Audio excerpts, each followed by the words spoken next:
right, good morning. We are going to start the Travis County Facilities Corporation meeting. And can we have a roll call, please?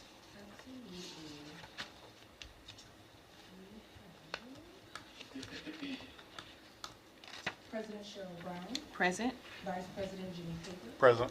Director Wilma Roberts. Present. Director Laura Getty. Present. Director Judy Fuller. Present. We have a quorum. Thank you. Is there anyone desiring to speak with members of the board? Not for TCFC. Okay. All right, great. Thank you. We'll move on to item 3 on the agenda.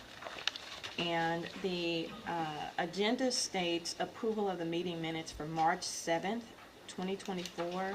This is a TCFC meeting, and I want to make an amendment to that. It should be approval of the minutes for the May 9th, 2024 meeting. Can I have a motion? So moved. Second. All in favor? Aye. Aye. Aye. That motion passes. Okay, moving on to item number 4 on the agenda. This is resolution number TCFC 2024-05, and this is to approve the Flats 130 Apartments transaction with the Z Modular, including the execution of all documentation necessary to carry out the transaction, and authorizing the purchase of the land for the transaction and the lease of such land for the transaction, and authorize the Travis County Facilities Corporation to serve as the general contractor and other matters in connection therewith. Great. And so I know we're going to be pulling up a presentation, but in the interim, just to give you some background, you all approved the inducement of this project, and as you know, they're using steel construction, which is an emerging trend in this industry, and so we're very happy to see the ability to think about another product and method of construction. Subsequently, this project did go to Travis County Commissioners Court for approval, and so it's coming back to you for the purposes of approving the final documents, the final transaction as it were today. And so the presentation we have is one that previous board members have seen. Obviously, we can go through that. It just gives you information about the unit type and the like. And I know Jim Plum, our attorney's on the line. So Angela, the attorney with Z Modular, is also on the line, I believe. So Angela, I think you can maybe brief by exception. Most of the board members have seen the presentation, but if you'd like to hit some highlights for their benefit, we can do that at this time. Absolutely. Can you hear me okay? Yes, ma'am. That's great. Well, good morning, everyone. I'm very honored to be in front of you to talk about Flats 130. As Patrick has already mentioned, we are a manufacturer of modules, and we also develop properties. So the modules are steel framed, made in our factory in Killeen in Texas. We also have a couple other facilities in North America. But the modules for this particular project, they are made in Texas. We then install them into buildings. So for Flats 130, we actually have 10 residential buildings. It is a site for 396 units, and there would be the internal and external amenities. Thank you for showing the presentation here. What you're seeing here is a rendering. It's the pool area, and at the back of the pool, there are 2 buildings. They are double clubhouse for residents to use for amenity purposes. If you could please go to the next slide. Yes, so this is interior. This is not the actual building for Flats 130. This is a sister property that we have recently opened in St. Marcos, Texas. So this is a picture of what the interior space looks like. Next slide, please. One more. Thank you. As I mentioned, this is a 396 unit Class A multifamily development. It's located in Winding Trails, which is a master plan that we are the owner and developer for. It has not been fully constructed yet. Phase 1 is actually Flats 130. So this is the start of a multi-use master plan. I can talk more about it. But going back to C Modular, we are the developer and we are the subsidiary of Zackelman Industries, the largest structural tubing manufacturer in the United States and Canada. We've been operating for almost 150 years, so we certainly have a lot of manufacturing experience. But in the last 7-8 years, we've expanded into modular construction, and it's a nice way of using our products and constructing family housing that can benefit residents across the United States. That's really the goal that our CEO has, is to use our products to ultimately support the housing industry. So we're very lucky to be able to partner with Travis County Housing Authority and the TCFC to start this very first project in Winding Trails. The budget for this project is $145 million. We are closing a construction loan for $72 million with Greystone, and the rest of the equity of approximately $73 is going to be funded by Zackelman's equity. We already started the horizontal infrastructure work for Winding Trails. That includes water, sanitary water treatment, and then a lot of roadways that are going to be spread across the Winding Trails master plan. That is a 265 acres property that we currently own. Flats 130 is going to break ground, subject to us getting permit, hopefully by the end of this year. But all the apartment modules have been completed as of May this year. As I mentioned before, they were made in our Killeen factory in Texas. So these are all ready to be stacked into buildings. Just a few more pictures on the right. They're showing our clubhouse design for Flats 130. And then the bottom two pictures, they are existing property amenity space that are inside the clubhouse. Next slide, please. We talked a little bit about C Modular. I'm going to speed up here. I don't want to take up too much time. C Modular uses a proprietary system to build the modules. As you can see in one of the pictures, it's a metal frame. We use our own steel, structural steel that Zackelman produces.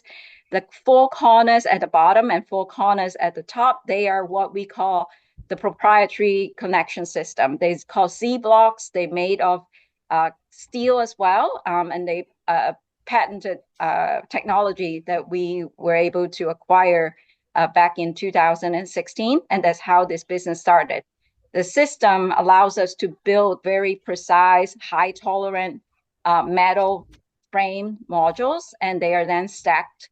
It can go up to 13 floors. So far, our technology has gone up to 5 floors. That's the one that we're building right now in Arizona. And we expect this to be used in the Winding Trails site as well for future residential developments. As I mentioned, we have a few factories in North America, including Killeen, Chandler, Arizona, and Birmingham, Alabama, as well as one in Canada. We are a vertically integrated developer in the sense that we basically control the whole process. We buy the land, we develop based on our own design, using our own modules that are manufactured in our factory. We then complete the construction. We're the general contractor for the work. We certainly use third-party contractors in the local area as well, but we manage the whole process. And ultimately, after completion, we would also manage the project, the property. So we are our own asset management as well. So we have about 3,700 units in our pipeline. Some units have already been completed. Some projects have already been completed. They are scattered in Texas and Arizona with 2 projects in St. Marcos. I mentioned about one earlier, and then there's also another one, which is student housing property in St. Marcos. We also have 2 other projects in Texas, one in Marble Falls and one in Gerald, so they're pretty close to Austin. We have, Angela, if you could, yes. Angela, if you could just wrap up your comments, if you don't Oh, mind. sure. I'm sorry. I'm certainly happy to wrap this up. So in a nutshell, we So, are very fortunate to be able to partner with the Housing Authority and to be in front of the TCFC for consideration. We hope to get your approval today so that we can move forward with this construction project. So I think before you close, if you could just recap once again what the mixed unit proposal is in terms of AMIs, the number of units and the percentage per AMI. If you could just, because we do have new board members that are just seeing this project for the first time. Sure. So there actually a slide further in this presentation. We're offering 50% of our, thank you. We're offering 50% of our units to affordable housing. Basically 80%, I'm sorry, 30% of the 50% would be offered to household with income at or below the 80% AMI level.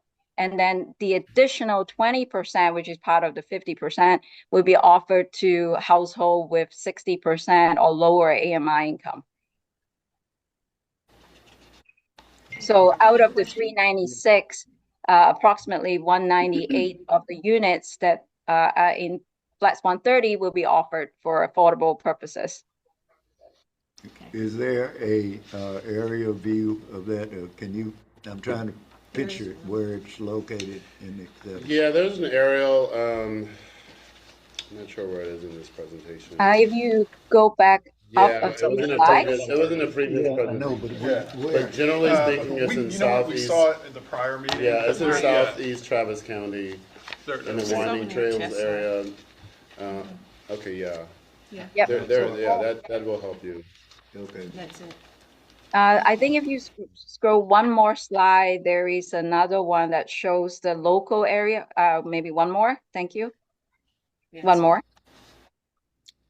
Yeah, so Winding Trails is the blue box with the yellow border.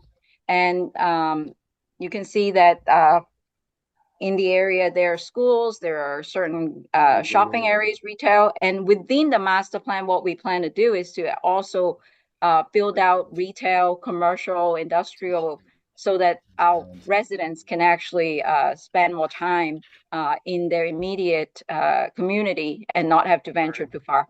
But as far as the location, it's in the intersection of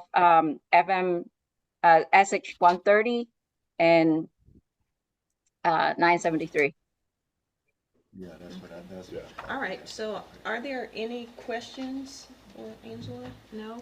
I think we've already, this is just a matter of ratification, I think. If you recall, on May 9th, we went through this in detail, and it's already gone in front of the Travis County Board of Commissioners.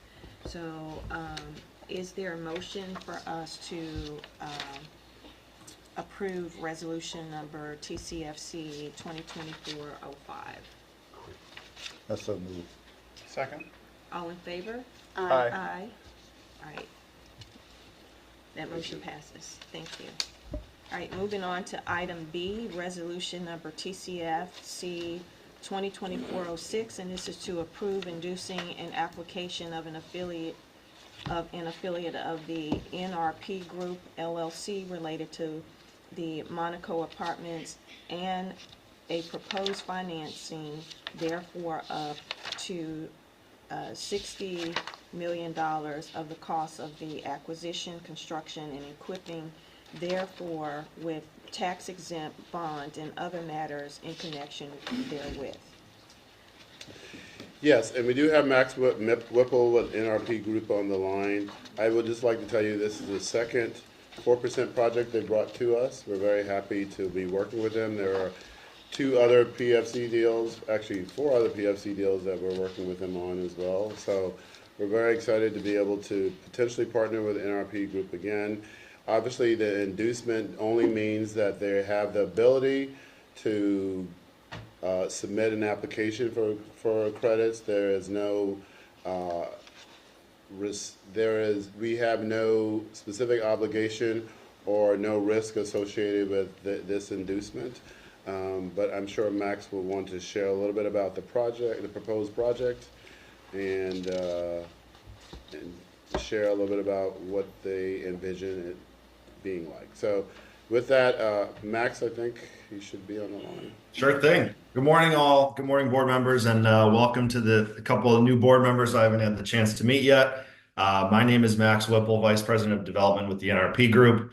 As Patrick touched on, we're very proud to have partnered with y'all over the last 12 to 18 months here.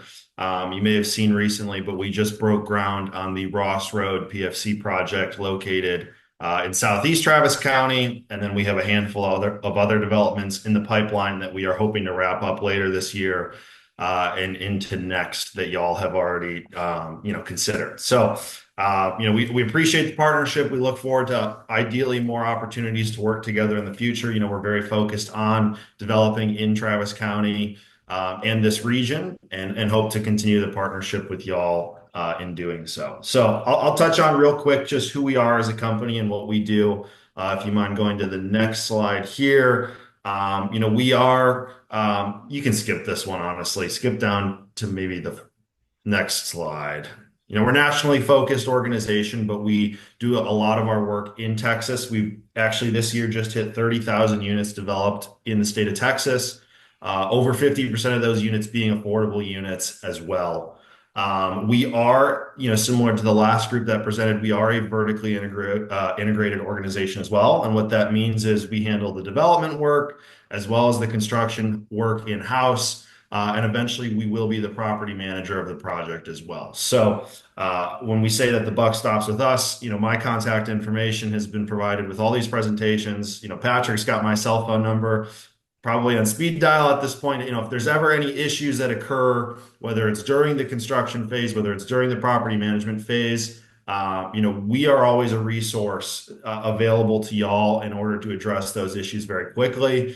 Obviously, we hope that there aren't any issues, but operating thousands and thousands of apartment units, things happen. And so just having that additional resource, I think, is always very helpful. And we're always, willing and able to step in if needed. Going on to the next slide, just a little bit about what we've done in Travis County. Sorry, the next slide after that. I think actually this number is a little bit higher now, where I think we're over 5,000 units across Travis County. Again, you see the Ross Road project being the one we worked with y'all on that is under construction. And then we have a handful of other developments in the pipeline as well, both 4% and PFC developments. On the next slide, a little bit about what we're here to discuss today is Monaco Apartments. This project is very, very early in the due diligence stage. And when I say very early, I mean, we're still working through, access to utilities, exactly identifying how many units we can fit on the site, and a few other things. But, it's obviously important for us to understand, and identify a partner to work with on these projects. And that's why we're here to present to y'all today. But this project is located where you can see that star on the right side of your page. The blue circle is meant to identify the location of that Ross Road project that's under construction. So again, really building on a lot of the growth in Southeast Travis County with Tesla, with Samsung, with Velocity, and a lot of the stuff that's happening in the Southeast corridor. That's really what we're hoping to build on. And so on the next slide, I've got a more zoomed in photo. But what I really like about this site is just the access. We're adjacent to the 70. We're not immediately adjacent to the 71 frontage road, so we'll have some buffer from noise concerns. But we have that proximity to allow residents, convenient access to the 130 corridor, the 71 corridor into downtown. And then also we're less than 5 minutes away from all the Del Valle ISD schools. All of them are located off of Ross Road, just a couple I mean, less than a mile away. And we're also only a couple of minutes from the Southeast Metro Park right up the road there. On the next slide, we can move forward. Just a high level concept plan of what we're looking at here. It is a smaller site than what we typically look at, but what I think is important to call out here is we are looking at two 4-story buildings, which is very hard to come by on these 4% tax credit developments. And why that's important is when we increase from 3 to 4 stories, we're able to provide elevators, which is a big, in my eyes and a lot of our residents' eyes, it's a big amenity for those residents. And so typically when we're doing these tax credit developments, the cost of going to a 4-story building is very burdensome, and typically results in doing, more sprawled 3-story product. But we were able to find a site here where we feel that we can move forward with two 4-story buildings, which we think will be a big added benefit for the residents. Additionally, we typically look at projects that are 100% surface parked because again, the cost is a lot cheaper, which is what helps make these deals financeable. But we were actually able to look at, again, in looking at that density, look at an option here where we have a 1-story deck. So we'll be able to have shaded parking for about 50% of the spaces as well.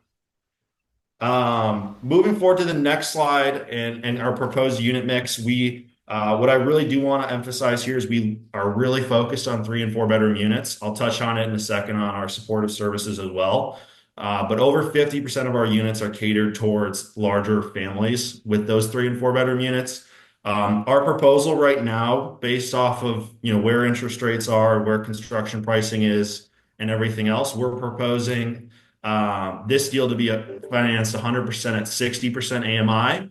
Although we do have the ability to add some 30% units in if there's additional funding available. I know we looked at the RFP on the Belmont Apartments project, which helped fund some of those 30% units. We would be interested in moving forward with that route if that was the interest of the board as well. But again, really emphasizing we are interested in really catering these developments towards larger families. With those 2, 3, and 4 bedroom units. I mean, you can see we only have 8 1-bedroom units. So it's really catered more towards families with younger children.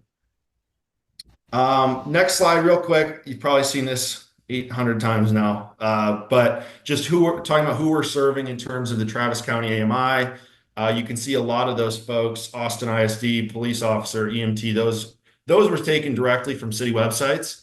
And from what you can see, a lot of those folks really qualify at that 60% income band. And so when we're talking about who we're providing these units for, it's really those folks that fit right in that band.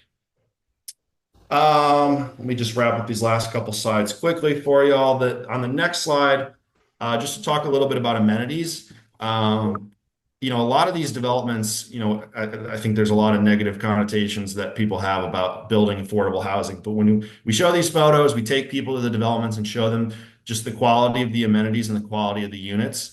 It's pretty funny to see how that mood very quickly changes. So again, state-of-the-art amenities. We're going to have a business center, especially in the age of COVID, post-COVID. That's something we've really emphasized for the residents is really making a robust space for them to have to work from their home, as well as really amping up our fitness center and some of our other amenities to make sure that there's a more holistic experience for the residents at home.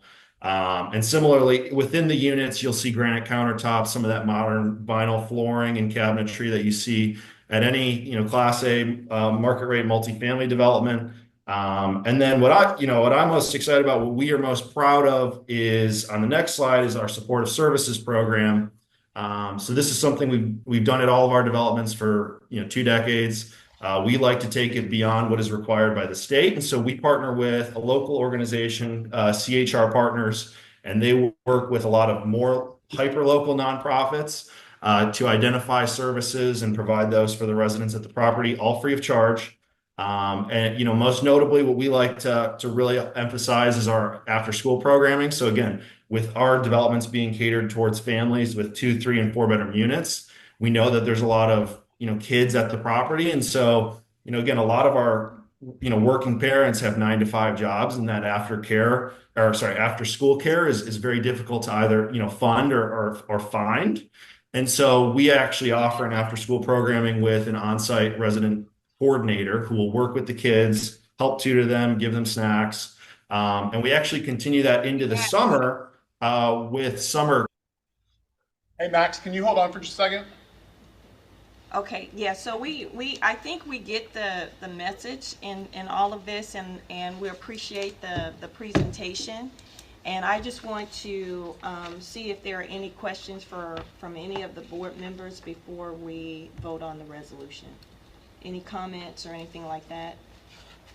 I have a question, and I don't know if it's, where is the water coming from? We're doing a lot of building out there, and we've had some water shortages in the area along 130. What's the main pipeline for the water? So the good thing here is that this site is located within this Austin Waters CCN, their network.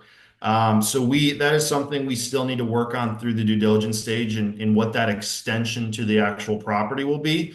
But what we're very happy about, and one of the reasons we were attracted to this site, is it is within the city's water district rather than some of the municipal utility districts that operate further east. So in terms of capacity and the ability to service this property, we go through an extensive service extension request process with the city, where we'll be required to upsize capacity, not just to service our project, but to service, future development in and around that area. Right. So at this point, what they're asking for is for us to just approve their application. So this is non-binding for us, and it has no fiscal impact to us. And I just want to ask and put a motion on the floor. Is there a motion to approve resolution number TCFC 2024-06? Can I ask a question? Is it Sure. 2406 or 2412? 2412. Oh, it's 12. Okay. So that needs to be corrected on the... Thank you. Sure. I move that we approve resolution number TCFC 24-12. Thank you. Is I'll there a second second? it. All in favor? All right. Aye, aye. That motion passes. Moving to item 5 on the agenda, Subra. Any Good morning. finance? On the board packet, the financials for the period ending July is included. And as of July, we've got $3 million in the TCFC fund and $5 million in the TCFC set-aside fund. And I'm projecting by the end of the year, I would need to fund some deficits in the housing projects. That's running deficits now. I'm projecting probably about $600,000. I would need access to the TCFC funds to make up the deficits in the housing projects. Have there been any recent draws? Has Carson Creek drawn on TCFC? Yes, Okay. Carson Creek, we just provided the first draw to Carlton. Okay. We funded $360,000. Okay. So, And what's pending? well, Town 2 is getting finalized, so there is still about $800,000 left to be drawn on Town 2, and of course Carson Creek, probably 1.4 million. Yeah. And we also committed to NRP Belmont to 2 million. So what I said was we have 5 million, about 4.2 million is committed out of that 5 million. Mm-hmm. So that will leave, what, 800,000. Okay, that's good to know. Yeah. Okay. So when all's said and done, there'll be 800,000 left in the Yes. set aside. Yeah, and on the TCFC, at the end of the year, there would be, after covering the deficit, there would be about 1.5 million left in the TCFC, which is just enough to fund next year's Budgeted. overhead. Uh-huh. Okay, And that's minus, obviously, that's if we receive no other funds to Yes. date. Right, I mean, that's our Right. current balance. of course, Right, so. But do we have anything coming in. coming in? Yes, yeah. Most of the current projects would be paying us, funds are coming in. Embry is paying us, Veerus, McKinney is paying us, Endeavor. The 3 projects in Endeavor would be paying us, we should be getting about 200,000 at least until the end of the year. So I did not consider those when I mentioned, we would have 1.5. So one of the things that would probably help us to really just kind of get a view of where we are is just to see Sure. Correct. what's going out and then Sure. potentially Sure, I what's can do coming that. in Yeah. in the next one. And then the last request is if you can make the font just a little bit bigger for us to read on the screen. Okay, on the financials? or- Just this, Oh, okay. this page is, For the report that you sent. Yeah. Let you borrow She my has glasses. that. Okay. all right. Any other questions for Super on finances? All right. Thank So you. I would like to mention, since we're talking about that, is we do have an issue at Maynardtown, current Maynardtown 1, I should say, that will require some resources. And we can talk about that going forward, but since we're talking about, in the context of finances where we are, we're gonna need to fund some foundation repair, and we are in the process of trying to get estimates for such, but it'll be substantial. It will be what? Substantial. Oh, Yeah, yeah. So, Yeah, anytime that you deal drought with like- foundation stuff, it's. That last year's drought caused some real problems out in Maynard and throughout that area. And it's built, the soil out there is horrible. So, Yeah. we need to keep that in mind in the future, making sure. So that even, that's even more critical that we get a view of what we have left That is correct. in reserves. All right, Okay. okay, and I'd like an estimated date of when money will be coming in, if you know. yeah, Yeah, Yeah, We will forward that to you. okay. we'll make a note of that too, to make sure that's added to next month's agenda, Yeah, another question? or the next meeting agenda.